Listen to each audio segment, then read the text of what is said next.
Poštovani slušalci, želimo vam dobar dan. Utorak je 19. decembar. Predmet vezan za štete koje su nesavjesnim radom u službi i zloupotrebom službenog položaja nastale u Nacionalnom parku Prokletije u Plavu bit će rješavan u specijalnom državnom tužilaštvu. Šume na sjeveru Crne Gore obolijevaju i suše se, a najviše zabrinjava stanje u Nacionalnom parku Prokletije, gdje je potkornjak ili sipac napao smrče i prouzrokovao višemilijonsku štetu, saopštili su nam sagovornici u prethodnim emisijama. Inspektor za šume Hakija Jasavić je, da podsjetimo, podnio krivičnu prijavu protiv uprave javnog preduzeća Nacionalni parkovi Crne Gore, odakle su nam, gostujući prije 7 dana u Zelenoj priči, kazali da preduzimaju određene mjere zaštite i da će proljeće dočekati spremniji. Nastavljamo priču o najezdi štetočine koja se lako prenosi sa inficiranih na zdrava stabla, te o problemima sa kojima se suočavaju žitelji i preduzetnici u Plavu. Tamošnje udruženje drvoprerađivača, ekolozi, građanski aktivisti i prijatelji Plava organizuju se u zaštiti ekosistema i šumskog blaga, pozivajući nadležne da riješe problem potkornjaka, ali ukazujući i na druge nedostatke na području sa potencijalima za razvoj drvoprerade, poljoprivrede, stočarstva i turizma. Za naš program do 11 sati govorit će drvoprerađivač Nedžad Cecunjanin. Potkornjak ili sipac, tako reći kako ga mi nazivamo, on je uvijek tu bio. To je parazit kojega ne može niko maknuti iz šume. Jedino može da se drži pod kontrolom. Znači ona stabla koja su oboljela, vidi se žarišta na njih. Treba striktno prići njima sanacionim planom. Treba da se otklanjuju ta ista stabla. A ranija struka je uvijek radila u rano proljeće, jer ovdje su zime duge kod nas po 4-5 mjeseci i bude izvareno ogroman broj stabala, snijegu i vjetro izvala od same težine snijega, od kvasnog i tako dalje. I sad rano proljeće pripadaju. Ranije se to radilo uprava za šume, to je šumsko Plava, kad su oni gazdovali prije nacionalnog parka. I oni su to uredno, fino, pod kontrolom, strogo izvlačili ta stabla iz šume zaražena na lager i micalo se iz šume i tako se to čistilo. A naprotiv, posljednjih 10 godina, šuma se mnogo namnožila i postaje neuredna šuma. Šta znači to namnožila, pošto si na iste struke, kad imaš puno stabala po jedinici metar kvadratnog, tako ću da kažem. Jasno. I sad sipac, on radi, reaguje, traži svoje proširenje i ona pada ta stabla. Sad ljudski faktor je tu, ja mislim 80, ako ne 90% kriv zašto se ovo desilo. Naime, 2020. godine puno puta smo izlazili u medije, novine, brujali su sve to. Povedite računa o tome je li prijeti ogromna zaraza. Evo ja sam stolar, bavim se drvopreradom i normalno mi nismo uništitelji šuma ko što su nas predstavljali. Mi samo volimo da pomognemo šumi normalno sve u zakonskim okvirima. Vama je zapravo u interesu da šuma bude zdrava. Jeste. Zdrava. A šuma da bi bila zdrava mora da postoji sanacione i sanitarne sjete. Ko što stoji u zakonu, na primjer ima zakon, ja mislim član 31, zakon zaštiti prirode, gdje je dozvoljena sanacione mjere. Zašto i oni ne sprovodu? Ja ne mogu biti pametan. Na primjer, riječi struke, mi smo na našu inicijativu, u to ime se zahvaljujem, pozvali smo ljude iz Nacionalnog parka Tara i Srbije, Bajina Bašta, gdje su oni došli i bili naši gosti 3 dana. Obišli smo teren, četvrtak je bio 24. novembar. On je stvarno zatekao lošu sliku o tome i mnogo je složeno. Oni su prenijeli njihnu struku kako oni to rade u Bajinu Baštu. Dakle, uvid u stanje šume Nacionalnog parka Prokletije imao je stručnjak iz Srbije, zapravo šumarski inženjer iz Nacionalnog parka Tara, gdje su već imali iskustva sa takvim oboljenjima, sa takvim problemima u šumi 2012. Jeste 12. 16. godine i danas imaju problema oni isto, ali u sklopu njihovog nacionalnog parka oni imaju svoje mašine. svoje traktore i on čim osjeti da ima neko žarište, on odmah pristupa sanitarnoj sječi u bilo kojem doba. Ima svoje sjekače i to odmah otklanja, miče na lager i prodaje, normalno tender prodaje. Što u ovom slučaju Nacionalnog parka Prokletije toga nema. U Nacionalnom parku Tara ozbiljno su shvatili problem i odmah pristupili rješavanju i prate situaciju. Prate situaciju normalno. Ja sam njega pitao kako je stablo koje primijeti lugar ili šumar ili nadzornik. On, ako nađe neko stablo pa je žarište i onda on podnese zahtjev upravi, upravo odmah doznačno to rešava, mašine idu na teren i ta stabla se odmah izvlači iz šume i sanira se taj. Znači, potkornjak je uvijek sa nama, samo ga treba držati pod kontrolom. Da. Gospodine Cecunjanin, kažete da je stručnjak Marko Tomić iz Nacionalnog parka Tara bio vaš gost sa svojom ekipom u Plavskoj opštini na okruglom stolu koji ste vi organizovali, je li tako? Entuzijasti iz vaše opštine, da li bio uključen i neko od opštinskih struktura? Jeste, predsjednik opštine je govorio, isto, Mihal Canović. Uredno smo bili pozvali i gospodu iz Nacionalnog parka Prokletije Plava i Nacionalnog parka Crne Gore. Oni nisu došli, isto smo pozvali i Agenciju za zaštitu životne sredine i oni nisu došli, a inače uredno su bili pozvani. Da li ste dobili neki odgovor, objašnjenje ili izvinjenje? Ništa dobili nismo. Hoćete reći da su ignorisali vaš poziv za dolazak na okrugli sto? Jeste, upravo tako. Gdje je tema bila? Kako pomoći Nacionalnom parku? Kako pomoći? Mi smo sad i kontaktirali jednog čovjeka iz Poljske, isto direktor Nacionalnog parka, koji je na našu sreću baš boravio u Nacionalni park Prokletije kod turista prošle godine, ako se ne varam, ove ili prošle godine, i koji je bio isto zatečen groznim stanjem i on je rekao ljudima, kaže, i zašto vi ne radite sanacione planove, jer ovo je stvarno je žalosno. I mi nemamo nikakvu saradnju sa tim Nacionalnim parkom u Plavo-Fino da mi tražimo razgovore, dogovore, da se nešto pomogne, normalno da imaju koristi. Ako bude izvaljeno tokom zime, na primjer, ko što je bilo 2020. godine u maj mjesec je bio veliki vjetar i izvalio je preko 6000 kubika građe. To je žarište ogromno, tu je malo mnogo dobre građe koja bi mogla da se iskoristi za druge svrhe, da se to miče, a što je najgora stvar, ta stabla se ostala u šumi i to je atomska bomba, tako reći u Nacionalni park. Ko je trebalo da preduzme poteze? Inspektor iz Plava, ako se ne varam, on je dao rješenje da se ta stabla maknu. Oni se uopšte nisu udostojili tome rješenju njegovom i mi smo upravo zbog toga riješili da pozovemo ljude sa strana. Šta su nakon uvida u stanje, nakon boravka u Nacionalnom parku Prokletije, kazali stručnjaci iz Srbije? Ima izvještaj kod inspektora Jesadića. Rekao je da ovo nije smjelo da se desi. Ovo je ekocid za Nacionalni park Prokletije. Da, gospodin Marko Tomić, šumarski inženjer iz Nacionalnog parka Tara sa ekipom, kako saznajemo, sa Šumarskog fakulteta u Beogradu, uspio je prije nekoliko godina da spasi šumu ili dio šume Nacionalnog parka Tara i ta bi iskustva nama dobro došla. Jeste. To smo htjeli mi da prikažemo njima, to je Nacionalnom parku Crne Gore i Nacionalnom parku Prokletije, da mora striktno rano proleće, kad vremenski uslovi dozvoljuju, mora da postoji sanacioni plan, to je pod broj 1, mora da bude sanitarne sječe, mora da se miču ta stabla obolela i šume žarišta potkornjaka. Infekcija se prenosi ukoliko se ta ležeća stabla ne uklone, ta izvaljena stabla.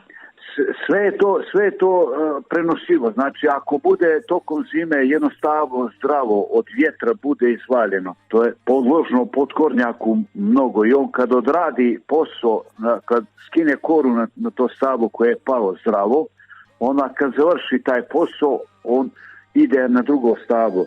A potkornjak uvijek on radi da budu malo vrućine, malo veće. Znači, od jula mjeseca pa zavisi do ako je vruće jeseno, radi do kraja jesena. Već kažu na temperaturi od 14 stepeni on bude aktivan, potkornjak. Mi smo ga našli na hladnije, bio oko 3-4 stepena, našli smo ga na kori, gdje radi. Tako da je... Nema pravila. Tu nema pravila.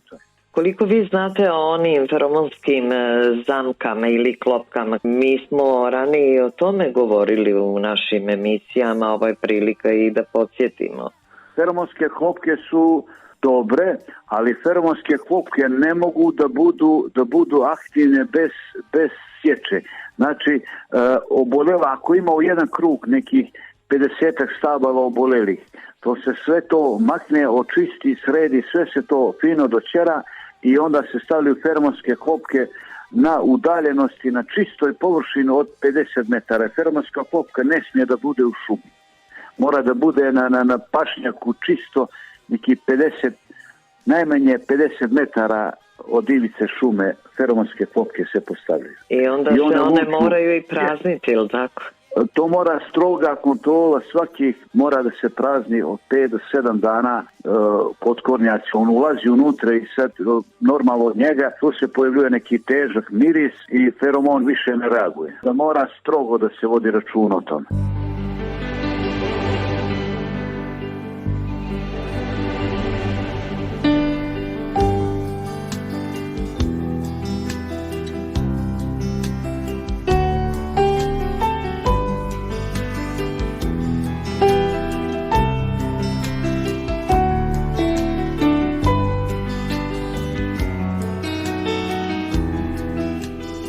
Gospodine Cecunjanin, kako se vi snalazite kao drvoprerađivač? Koliko vi kao drvoprerađivač imate problema zbog svega toga, vi i vaše kolege? Koliko potkornjak utiče na djelatnost drvoprerađivača u Plavskoj opštini? To je malo pitanje šire teme. Nacionalni park Prokletije, nemamo ništa protiv njega, ali su zarobljene velike ekonomske šume koje su mogle na adekvatan način da se valorizuju i da se napravi da dobar kontakt između građana i ljudi u nacionalnom parku. I sad potkornjak, šta znači potkornjak? To je da bi imali mi zdravu sredinu, zdravi namještaj. Ja sam preduzetnik i bavim se izradom namještaja. Ima daska, ako se ona fino ne okrajči, ne makne ona kora, sipac je tu i onda mi nemamo kvalitet proizvoda, napravimo vrata, ako ne povedemo računa da je sipac, da nije tu ili je tu, ta vrata godinu, dvije već sipac odradi svoje i poslije imamo problema sa mušterijom, sa tima i tako i nama isto smeta, to je čuda. I ovo nam nije mi jasno, ako nema nacionalni park, ako nema saradnju sa građanima, ne sa svima građane, mora da znači drvoprerada. Onaj čovjek koji izdiže u planinu. Imali smo sad problema isto kad dolazi u Agencija za zaštitu životne sredine i mi smo ih poveli na jedan teren. I onda je tu jedan put koji ljudi izdižu na Katune. I taj čovjek ne može da izađe sa vozilom, traktorom, bilo će na Katun. I tu bude izvaljeno neko stablo od vjetroizvali. I on mora da otkine to stablo da bi prošao tim putom, da bi otišao do njegovog Katuna. Da.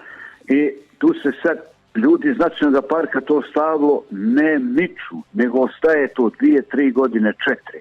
I to je ogromna zaraza sad za sve i u tome je problem.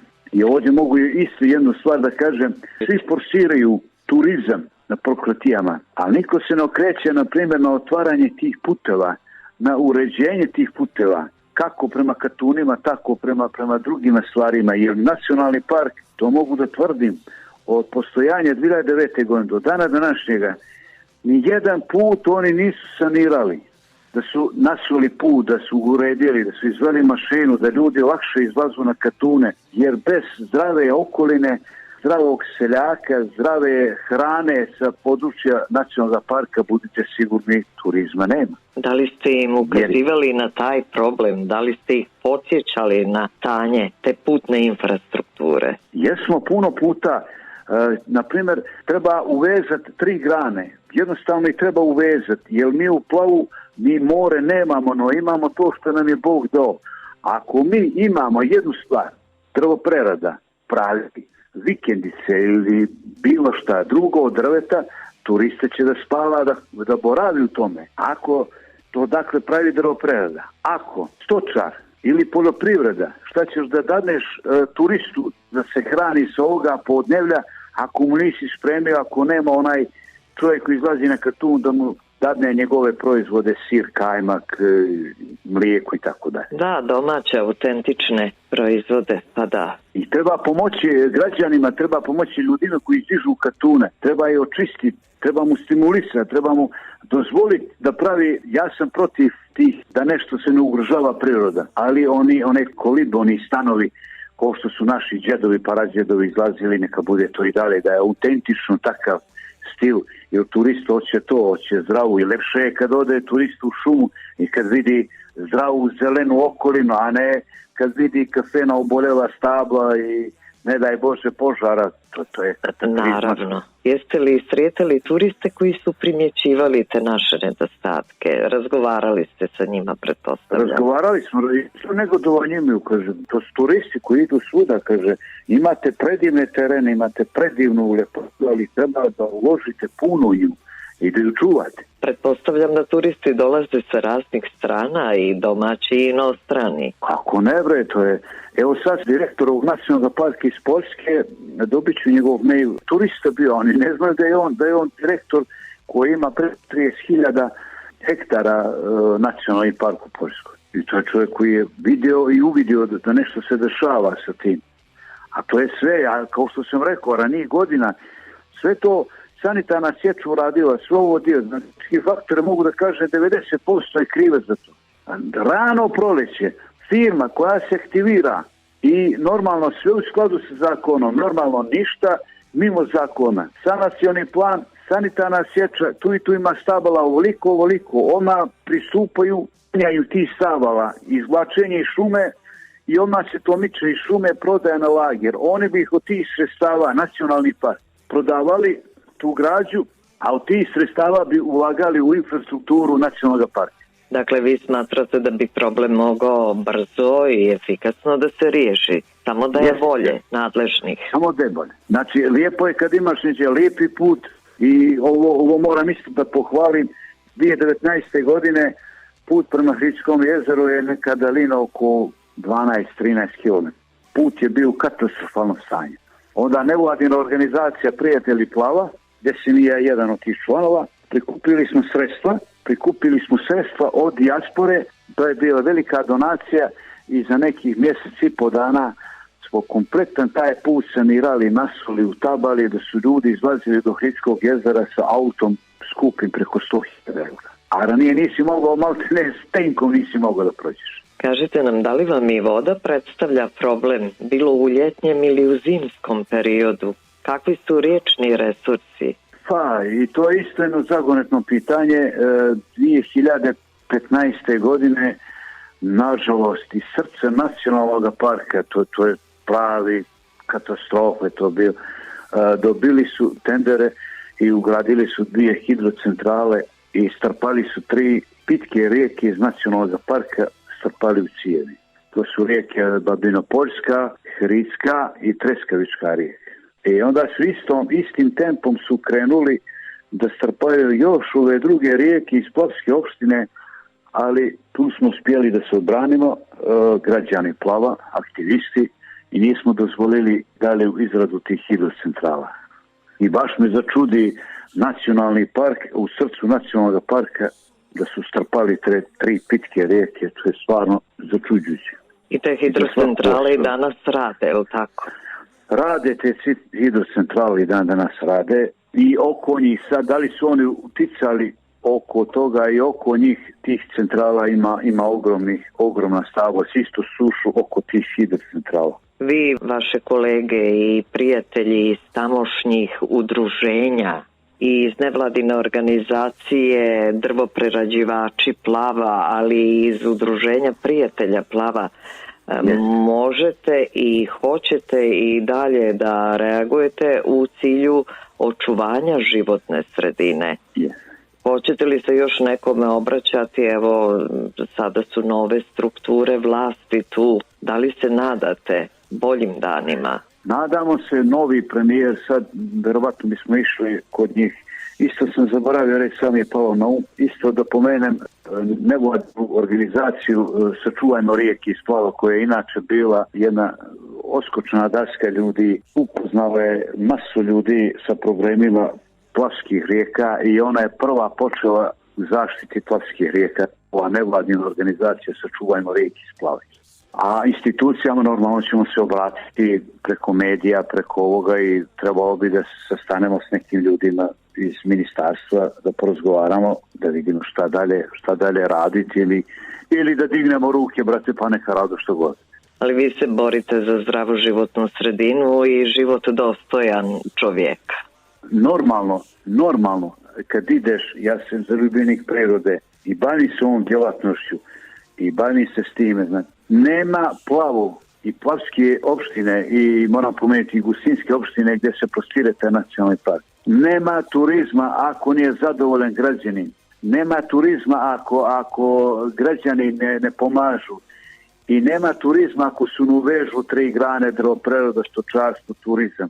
Ako se putevi krenu, čišćenje, otvaranje puteva, evo isto jedan apsurd, jedan bis Plava.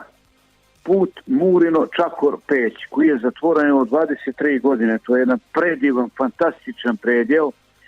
I čak imam sporazum potpisan 2014. godine, tadašnji ministar Raško Konjević i ministar iz Kosovske vlade potpisali su sporazum o zajedničkom graničnom prelazu. Put je asfaltiran preko Čakora, ali nažalost do dana današnjega nema ništa i niko ne umije da odgovori zašto je taj put zatvoren. Zašto taj put? Jer tuda su prolazili hiljadama turista, motoržija, autobusa koje su išli, imale redovne linije iz Gusinja prema Peći, prema Skoplju, prema Prištini, prema sve preko Čakora išli. Nažalost, danas postaje zaborav, jer ako ćemo otvaramo turizam, ako ćemo da sačuvamo zdravu okolinu, moramo da vodimo računa o svemu, da su nam dobri putevi, da se ljudi stimulišu koji izlazu na Katune, da se njima pomogne kako bolje da dođe da ima struju, električnu, da imaju. Da se ulaže mnogo više u ruralna područja, a opet sve imajući na umu i klimatske promjene koje ne zaobilaze ni nas. Za sada se i jesmo, kažu stručnjaci, ipak očuvali, ali moramo misliti i na buduća vremena i generacije. Moramo, stručnjaci znaju koliko jedno stablo, koliko daje vode. Ako se to stablo suši, nema vode na ta područja. Jer kad se fino gazduje, na adekvatan način kad se gazduje, stablo koje je završilo svoj životni vijek, ono je ostaralo više. To stablo mora da se miče iz šume odmah. I treba na ovo, jer mi imamo ogromno prirodno pošumljavanje. Tako je priroda to obdarila. Mi ne moramo puno pošumljavati ovdje ovaj plavski dio. I on se samo treba na adekvatan način, na fini, da se to Evo, dakle, vi upućujete apel institucijama, svim nivoima u državi, da hoćete samo zdravu životnu sredinu, zdrave šume, očuvane rijeke u punom kapacitetu. Riječ je o vrijednim ljudima koji hoće da rade, da proizvode domaću zdravu hranu i da dočekuju turiste koji će zadovoljni da odu iz tog kraja. Jer ti ako ne pomogneš onom čovjeku koji je gore u selu, ako sela se zatvore, košta nam se svaki dan prazno, nama turisti više ne trebaju. Svaki dan gledam koliko omladine otišlo iz sjevera Crne Gore, nažalost, Karaule, Andrijevica, Gusinje, Plav. Koliko ima karaula koje mogu da se valorizuju, turističke domove, koliko ljudi bi našli tu zapošljenja, nažalost, to je sve u fazi, ili su raspali ili gotovo u fazi raspadanja. Koliko bi naroda tu došlo, našlo zapošljenje. Tako. Eto, moramo razmišljati o nekim dugogodišnjim problemima i otvaraju se svakako uz to i nova pitanja. A mi ćemo nastojati da tražimo odgovore. Vama mnogo hvala na razgovoru u emisiji Zelena priča Radija Crne Gore. Pratit ćemo situaciju, bit ćemo u kontaktu i hvala vam na doprinosu našoj temi. Hvala vama puno, pozdrav slušalci Crne Gore još jedan put i hvala vam puno. Molim, hvala vam gospodine Cecunjanin, prijatno. Dobro, prijatno. Hvala.